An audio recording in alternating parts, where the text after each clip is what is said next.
இரண்டாம் உலக மகா யுத்த காலம் 1939 தொடக்கம் 45 வரையான காலப்பகுதியில் உலகத்திலே 50 மில்லியனுக்கும் அதிகமான மக்கள் உயிரிழந்திருந்தார்கள். போர் காரணமாக லட்சக்கணக்கானோர் அகதிகளாகினர், அங்கவீனர்களாகினர். கோடிக்கணக்கில் சொத்துக்கள் அளிக்கப்பட்டிருந்தன.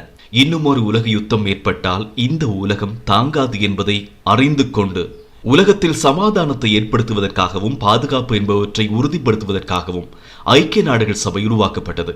51 நாடுகளுடன் உருவான ஐக்கிய நாடுகள் சபை இன்று 193 நாடுகளை உறுப்பினர்களாக கொண்டிருக்கின்றது.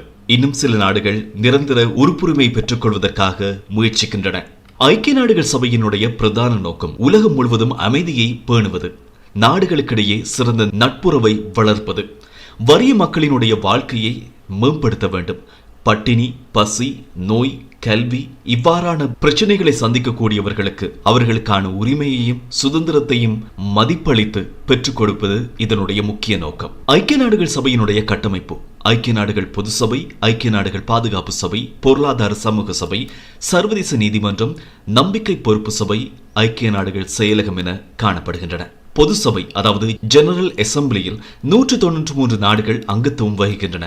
இதனுடைய செயலாளர் நாயகமாக இருக்கக்கூடியவர் நிர்வகிக்கின்றார். தற்போது 2017ஆம் ஆண்டு முதல் ஆண்டோனியோ குட்டரஸ் ஐக்கிய நாடுகளின் செயலாளர் நாயகமாக பதவி வகிக்கின்றார்.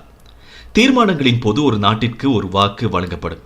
சர்வதேச நெருக்கடிகள் பற்றி கலந்துரையாடுவதற்கு பாதுகாப்பு சபைக்கு சிபாரிசுகளும் முன்வைக்கப்படும். முக்கியமான பிரச்சனைகள் குறித்து தீர்மானங்களை 3/2 நிறைவேற்றுவதற்கான சந்தர்ப்பம் இருக்கின்றது ஐக்கிய நாடுகள் சபையில். பாதுகாப்பு சபையின் நிரந்தரமற்ற அங்கத்துவ நாடுகளை தெரிவு செய்வது, பொருளாதார சமூக சபையின் அங்கத்துவ நாடுகளை தெரிவு செய்வது, வரவு செலவு திட்டத்தை தயாரிப்பது என்று பல வேலைப்பாடுகள் இங்கு நிகழ்கின்றன. பொருளாதார சமூக கலாச்சார கல்வி சுகாதாரம் தொடர்பான பல்வேறு துறைகளில் ஸ்தாபனங்களையும் உருவாக்கியிருக்கின்றது ஐக்கிய நாடுகள். யுனெஸ்கோ, ஐக்கிய நாடுகள் கல்வி விஞ்ஞான கலாச்சார ஸ்தாபனம், உலக சுகாதார ஸ்தாபனம் இவற்றுள் அடங்கும். ஐக்கிய நாடுகளினுடைய செக்யூரிட்டி கவுன்சில் பாதுகாப்பு சபை இதிலே 5 நிரந்தர நாடுகள் இருக்கின்றன. அமெரிக்கா, ரஷ்யா, UK லண்டன், சீனா மற்றும் பிரான்ஸ் ஆகிய நிரந்தர 5 நாடுகள். 10 நாடுகள் 2 வருடங்களுக்கு என பொது சபையால் தெரிவு செய்யப்படுகின்றன. ஒரு வருடத்தில் 5 நாடுகள் மாற்றம் பெறுவது வழமை. முக்கிய தீர்மானங்களுக்கு நிச்சயமாக 5 நிரந்தர நாடுகளோடு 9 நாடுகளின் சம்மதம் அவசியம் என்று சொல்லப்படுகின்றது. தற்போது நிரந்தர 5 நாடுகளோடு இருக்கக்கூடிய ஏனைய 10 நாடுகளாக Algeria, Ecuador, Guyana, Japan, Malta, Mozambique, republic of Korea, Sierra Leone மற்றும் ஸ்லோவேனியா, சுவிட்சர்லாந்து ஆகிய நாடுகள் காணப்படுகின்றன. தீர்மானங்களின் போது ஒரு நாட்டிற்கு ஒரு வாக்கு வழங்கப்படும். 5 நிரந்தர நாடுகள் வீட்டோ பாவித்தால் தீர்மானம் நிறைவேற்ற முடியாது என்று சொல்லப்படுகிறது. சர்வதேச சமாதானத்தையும் பாதுகாப்பையும் பேணுவது இதனுடைய முக்கிய நோக்கம். பிணக்குகளை சமாதானமாக தீர்த்து வைப்பது அல்லது பலப்பிரயோகம் மேற்கொண்டு தீர்ப்பது அவசியமாக காணப்படுகின்றது. பாதுகாப்பு சபையின் தீர்மானங்களை அங்கத்துவ நாடுகள் ஏற்றுக்கொள்ள வேண்டிய கட்டாயம் இருக்கின்றது. சபை கூட்டங்கள் அடிக்கடி எங்கும் நடத்தப்படலாம். இந்தியா, பிரேசில், ஜப்பான், ஜெர்மனி போன்ற நாடுகள் பாதுகாப்பு சபையில் நிரந்தர அங்கத்துவத்தை கோரி வருகின்றன. ஐக்கிய நாடுகள் கட்டமைப்பின் மற்றொரு கட்டமைப்பாக பொருளாதார சமூக சபை காணப்படுகின்றது. இதில் 54 அங்கத்துவ நாடுகள் இருக்கின்றன. 3 வருடத்திற்கு ஒரு தடவை 18 நாடுகள் பொது சபை தெரிவு செய்கின்றது. சர்வதேச பொருளாதார சமூக கலாச்சார கல்வி சுகாதார விடயங்களில் ஆய்வுகளை அறிக்கையையும் தயாரித்து வருகிறது. மனித உரிமைகளை பேண நடவடிக்கை மேற்கொள்ளப்பட்டு வருகின்றது. இதிலே இந்த சபையால் பல முகவரங்கள் சர்வதேச ஸ்தாபனங்கள் உருவாக்கி இருக்கின்றன. யுனெஸ்கோ, IMF, WHO போன்றவை இவற்றுள் உதாரணமாகும். அடுத்த கட்டமைப்பு சர்வதேச நீதிமன்றம்.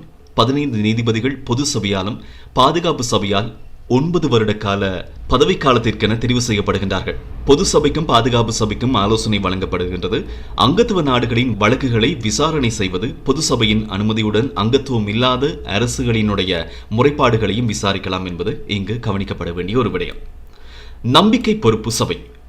இந்த சபையில் அமெரிக்கா, UK, சீனா, பிரான்ஸ், ரஷ்யா ஆகிய நாடுகள் அங்கத்துவம் வகிக்கின்றன. நிரந்தர நாடுகள். சுதந்திரம் கிடைக்காத பிரதேசங்களையும் அங்குள்ள மக்களையும் நிர்வகித்தல் இதன் பிரதான கடமையாக காணப்படுகின்றது. அடுத்ததாக செயலகம். ஐக்கிய நாடுகள் சபையின் தலைமையகம் ஐக்கிய அமெரிக்காவின் நியூயார்க் நகரிலே காணப்படுகின்றது. ஆயிரக்கணக்கான நிபுணத்துவர் வாய்ந்த ஊழியர்கள் கடமையாற்றுகின்றார்கள். ஐநாவின் செயற்பாடுகளை இந்த செயலகம் ஒருங்கிணைக்கின்றது.